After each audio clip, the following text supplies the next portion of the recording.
Hello, students.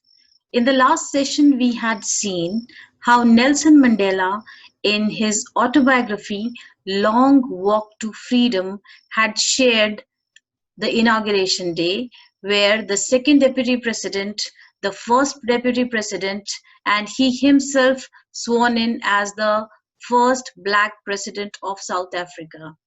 We also saw that he decided and he declared that he would try to liberate all the people from the continuing bondage of poverty, deprivation, suffering, gender, and all the other forms of discrimination. I hope you know that even after 70 years, more than 70 years of independence, India is still struggling with these problems. Later, he also wished that on this land of Africa never shall this happen, that any form of oppression or discrimination be practiced. Let us continuing with the same chapter, and we'll continue looking at how the inauguration ceremony proceeded and what else happened on that day. Let us begin. A few moments later, we all lifted our eyes in awe as a spectacular array of South African jets, helicopters, and troop carriers roared in perfect formation over the Union buildings. Now, if you know very well that on 26th January, on our Republic Day, on our Independence Day, we have the parade in Delhi. And there you would have seen on the television also that our military, our air force, etc., they also display how strong they are. So the same happened in Africa also, that on that day, they all lifted their eyes. You know that they are all in the amphitheater, which is open to sky, and they can see this spectacular show. Spectacular is something which is eye catching. Array is a impressive display of something. So, a spectacular array of South African jets. You know that how in perfect alignment they these are flown over the place where they are exhibiting the display. And helicopters are also there along with the troop carriers. These are the vehicles carrying the soldiers. They rode, they made a noise in perfect formation over the Union buildings. This is a perfect formation with perfect precision, and it's really spectacular and eye catching. It is not only a display of pinpoint precision. It requires a lot of accuracy when these planes are flying so close to each other. So it actually requires pinpoint precision, because otherwise it, even for an of difference or a small mistake, could prove extremely fatal. And so it's a pinpoint precision and military force exhibition, but a demonstration of the military's loyalty to democracy. Yes, right now the new non-racial government has formed, a new democratic government has formed, and this military is showing its loyalty for the newly formed democratic government to a new government that had been freely and fairly elected. You know that the main feature of democracy is free and fair election, and the same was done in Africa also. Only moments before, the highest generals of the South African Defence Force and police, their chests bedecked with ribbons and medals from days gone by, saluted me and pledged their loyalty. Now he is mentioning here that South African Defence Forces and the highest generals, the military generals, who, if you know earlier, a few years ago, would arrest him. Right now, they are all saluting the newly formed government. And what is their description being given as? Of the South African Defence Force and police. It's not only the military force, but also the police. And their chests are bedecked. Their chests are decorated with ribbons and medals. You would have also seen in our country also that our military, our air force, etc., they are all wearing these ribbons and these medals of glory, of victory, of courage. So they are a badge of honor, displaying their courage and their valor. So they were also displaying their ribbons and medals from days gone by earlier, when they had tortured and oppressed the blacks. They were given these medals and these badges. But right now scenario has changed, as it is a newly elected democratic government. So now they are loyal towards the government and they are saluting him.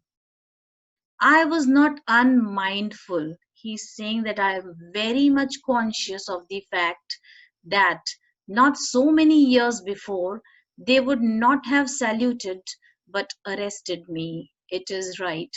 Before finally the British Empire had made peace with Africa and decided to give them their rights and conduct a democratic form of government. Obviously, when all this torture, this oppression, and apartheid system continued, then he was obviously not saluted, but these same people, the same generals, the same police would have arrested him. Finally, a chevron of Impala jets left a smoke trail of the black, red, green, blue, and gold of the new South African flag. Now, chevron is V-shaped. You would have seen these performances being done, the spectacular array of these jets in the sky, and their formation is in the V shape. So that is known as chevron. So this pattern is a V-shaped pattern of Impala jets. The variety of jet is Impala, and they are leaving smoky colored trails. And if you remember, what is the combination of colors of the South African flag? It has a combination of black, red, green, blue, and gold. So these aeroplanes which are flying, these jets which are flying, are leaving the colored trail of a combination of South African flag. The day was symbolized for me by the playing of our two national anthems and the vision of whites singing Nosaki Sikilel I Africa and blacks singing Die Stem, the old anthem of the Republic. Now you know that in 1997, both these anthems as well as the English lyrics were combined together to form a newly formed national anthem. But before 1997, both the anthems were sung at the same time. So on 10th May 1994, both the anthems, Nikosi Sikilal I Africa, which is of the whites, and the blacks one, that is Die Stem, both of them were sung together because it was symbolizing that they were both moving together ahead in the republic in peace and harmony. Although that day neither group knew the lyrics of the anthem they once despised. Obviously, on that first day itself, the whites did not know the anthem of the blacks, and the blacks did not know the anthem of the whites. Now, Nikosi Sikilal I Africa is actually a hymn, and Die Stem is also a song which were later combined to form an anthem of South Africa.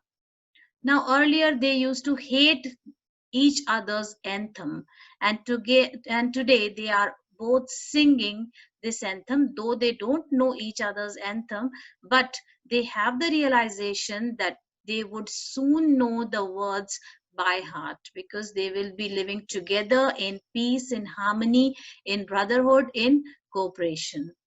On the day of the inauguration, I was overwhelmed. I was filled with a lot of feelings, with a sense of history. Now, if you remember on 15th August 1947, when we finally got independence, everybody who witnessed the program and everything, they had in their mind the sacrifices of thousands of patriots and freedom fighters who laid down their lives for the country.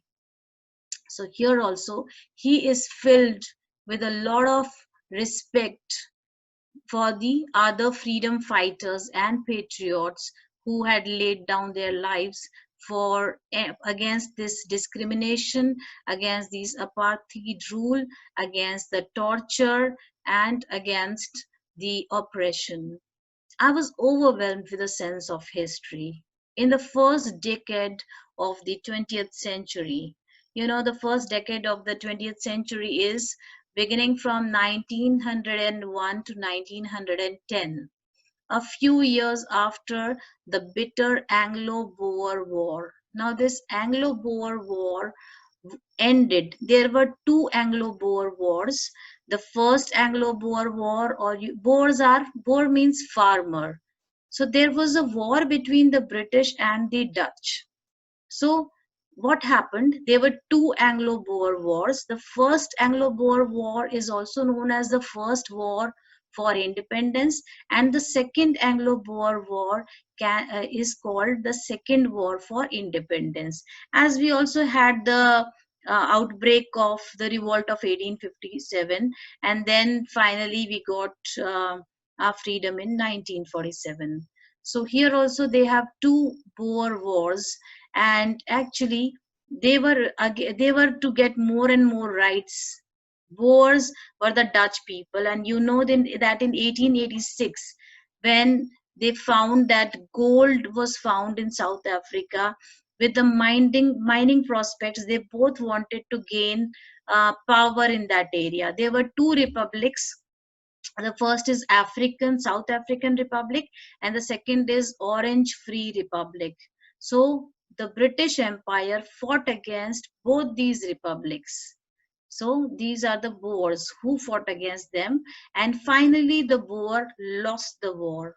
Or these people, we can say the natives, the Africans, and the other people, they lost the war, and a very discriminatory policy of apartheid started, or it was initiated, or it was implemented after that, so that these people who have lost the war, these African people were also kept in the concentration camps, and thousands of people, around 12,000 and more, died in those concentration camps because of unhygienic conditions and lack of food and malnutrition. So finally, they made a patch up between these two groups, and there was the reconstruction of the republics being done. But still, such kind of a discriminatory policy was started, and that is the apartheid system.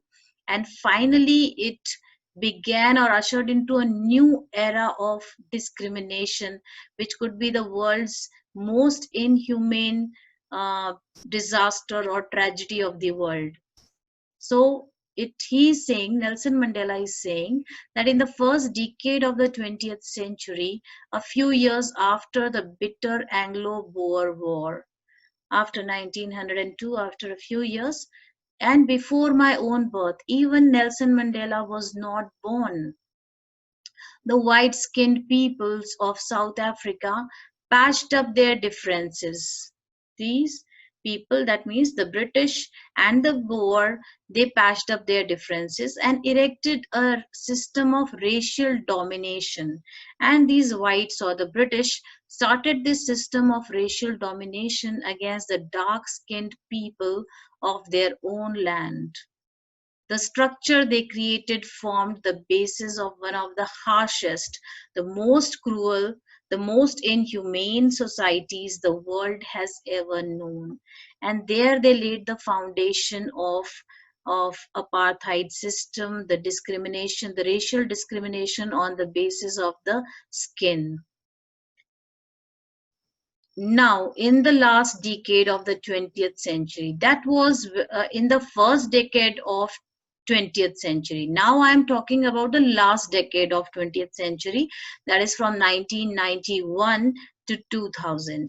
Right now I am there and I am in my 80s. You know that the swearing in ceremony took place on 10th May 1994, and he is telling us or informing us that he is in his 80s right now. So he's telling us that my own eighth decade as a man, that means I'm in my 80s, that system had been the system of discrimination had been overturned forever. Now, on this day itself, from this day itself, this long continuing system has been overturned by us forever and ever, and replaced by one that recognizes the rights and freedoms of all people, regardless of the color of their skin. And he is telling us and promising the people that the rights of all the people will be there, and everybody will be treated equally. Everybody will be free, and there will be no discrimination on the basis of the color of skin. That day had come about through the unimaginable sacrifices of thousands of my people. And he on this day is remembering all those great freedom fighters, all those patriots who fought against this racial discrimination. There were thousands of such people who laid down their lives. And he is also saying that their sacrifices is unimaginable. We can't even imagine about the lot of sacrifices, a lot of inhumane treatment they had undergone. People whose suffering and courage can never be counted or repay. Can we ever repay the sacrifice of a dead soldier, a soldier who is fighting on the border? We can never repay sacrifice. People whose suffering and courage can never be counted. And how much they suffered and how much courage they displayed, that is uncountable. And we can never ever repay that back. We can never ever. It is not possible. I felt that day as I have on so many other days.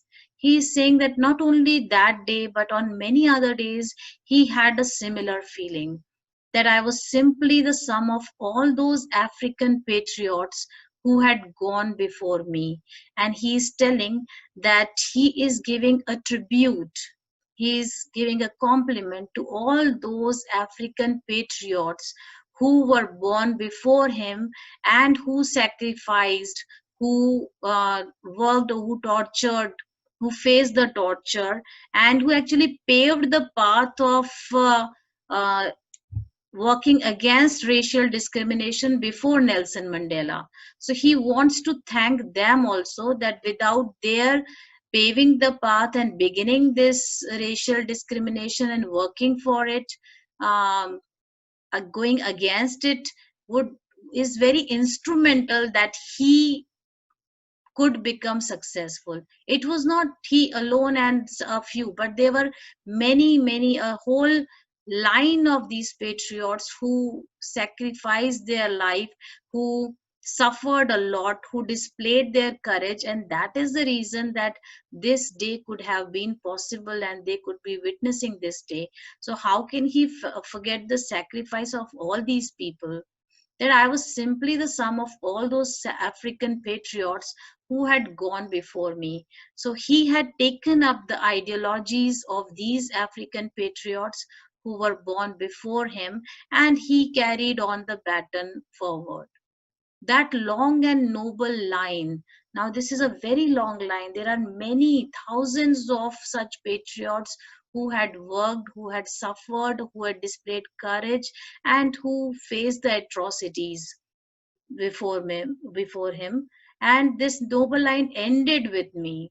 and now began again with me. So finally, I have become successful. It's not just me, but it is because of all these patriots that we together here are successful. And now, what is the beginning now? Now again with me, began with me. So this ideology has been successful, their ideology has been successful, and now I have to carry the same pattern forward and should work for the benefit of my country, for the progress of my country, to bring all the things normal and to progress forward. I was pained that I was not able to thank them. And it is always a moment of pain when when you can't show your gratitude towards them. You have a desire, you have a wish, but because they have died, you always wish that they could have seen that their sacrifice has reaped fruits, their efforts have reaped success, and they were not able to see what their sacrifices had wrought is achieved. So finally, this day of achievement, I really miss all those great uh, patriots, African patriots, who fought against the racial discrimination, and because of whom we are able to witness this day, and this democratic government is possible. The policy of apartheid created a deep and long lasting wound in my country. He is remembering the apartheid system, and he is calling it to create a very deep and long wound, a lasting wound. It is a very deep wound on the mind, body, and soul of the African people, and people won't be able to forget it so soon, because so long the torture it is that it would take some time for them to forget, to become normal, and to again be optimistic, positive, and move forward. So forgetting is not that easy when you have suffered so much of torture, especially such an inhuman torture. All of us will spend many years, if not generations. If in my whole generation, it will not take so much of time that I will have to spend my whole life believing it, but at least many years would be required for me to reconcile with the new system and to forget the old torture and oppression that was there against us. Recovering from that profound hurt, it was a very deep hurt, and it will take many years for those who have actually witnessed and suffered it. But the decades of oppression and brutality had another unintended effect. Now he is saying that on one hand, where we had suffered a lot of oppression and brutality, cruelty by the white, unintended effect, there is something else that that has produced, that whenever there are tough times, the real heroes are born. It is only in the most disastrous, it is only in the direst situations that we are able to exhibit courage and we become a leader. Our leadership skills, our sacrifice is seen, our courage is displayed, and we become a great person. So only during these times are great leaders born. You can also see that during our freedom struggle, there were many leaders who were born and who became leaders, who displayed their courage, their sacrifice, their vision. But otherwise, in normal conditions, such leaders are not born so many in number and so often. So, but the decades of oppression and brutality had another unintended effect, and that was that it produced the Oliver Tabus, the Walter Sisulus, the Chief Luthulis, the Yusuf Dadus, the Bram Fishers, the Robert Sobuquis of our time. It is the generalization of these great personalities. We say that he is not a Gandhi. So we are saying that he is not a person like Gandhiji. So he is saying that in these adverse circumstances only, such great people like Oliver Taboos and Walter Sisulus were born. So they and people like them were born because of such great oppression. Such men of extraordinary. Now you can see the pictures are also given. So if you want, you can remember their names. So men of such extraordinary courage, wisdom, and generosity that their like may never be known again. He is saying that during that great period of oppression, great people were born who displayed great courage, great wisdom, and great generosity. And I think that such people may never be known again. Such great people will never be born again or never be made again. Perhaps, maybe, it requires such depths of operation to create such heights of character. He thinks that it may be a theory that or a philosophy that whenever there are great oppressions in life, whenever you experience great torture in your life, discrimination in your life, only then you display courage, wisdom, generosity, and you have that great vision to lead the people and guide them properly, and you become a great person. So great people are born only during the tough times. You know that when the going gets tough, the tough gets going. On the tough come out from the normal people only when the times become tough. My country is rich in the minerals. Now he is comparing the whether who is more valuable, whether minerals like gold and diamond are more valuable than the people. My country is rich in minerals and gems that lie beneath its soil, but I have always known that its greatest wealth is its people. We know that the Britishers, the Dutch, the Boers, all these, except the native Africans, all these Britishers, etc., and other Europeans, they came to Africa just for mining or for businessmen, for mining business. They kept the Africans as slaves. So he's telling us that I know that my country is very rich in minerals, but he also believes that I have always known the greatest wealth of a country is its people. So human resource is far more valuable than minerals and other natural resource, finer and truer than the purest diamonds. And it is much more. People are much more important, people are much more true, and people are much more valuable than the purest form of diamonds. So he's telling that people are a much important resource than the other natural resources for which these colonists came to their land and they invaded it and they captured it, and all these policies were implemented. It is from these comrades in the struggle. Comrades are fellow soldiers, okay, soldiers or a fellow in an organization. So it is from these comrades in the struggle that I learned the meaning of courage. Now he is discussing about courage, how courage comes. Is a man born with courage, or he gains courage? What happens and which form is better? He is discussing about this. Time and again, I have seen men and women risk and give their lives for an idea.